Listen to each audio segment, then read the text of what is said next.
Hello, my name is Bethany and I'm one of the two managers of our programming department here at Wetumpka Steam Machine. To test our software for the robot for this year's competition, we used a program called Simulink. This year's Simulink model displayed here contains all our robot bingo's functions. The most basic of the functions, locomotion, is displayed here as tank controls.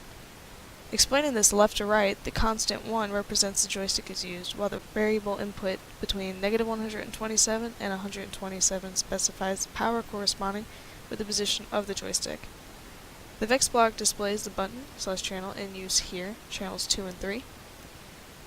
The gain here reverses our motor here to allow the robot to move correctly with mirrored motors.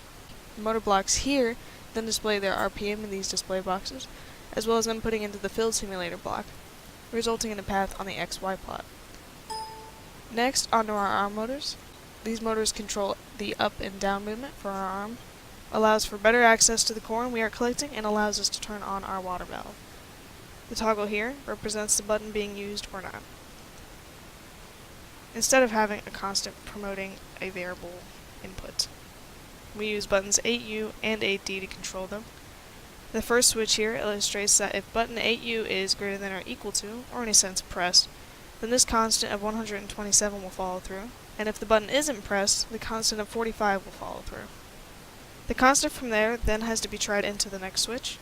The toggles here then state if this button is pressed or not, and that inputs into the next switch with the same condition greater than or equal to 1.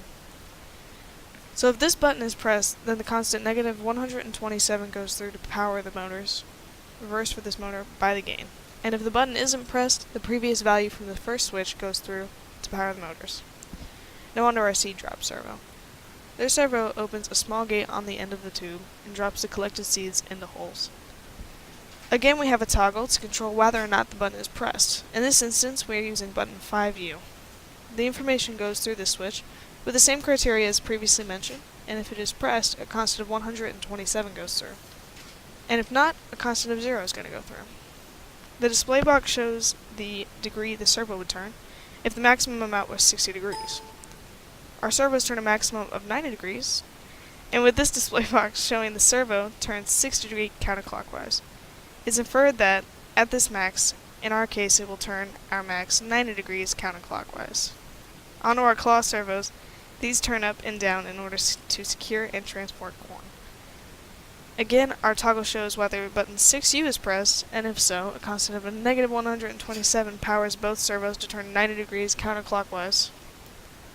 And if button 6D is pressed, a constant of 127 powers both servos to rotate 90 degrees clockwise. When neither buttons are pressed, no power goes to the servo and they return to their original set positions. Onto our actuator, this servo turns a device on the arm to keep it extended or retracted. When button 5D is pressed, the servo turns 90 degrees and raises the parts attached to it off the arm. Then when the button is released, the servo returns to its original position over the arm. That encompasses our Simulink model for this year.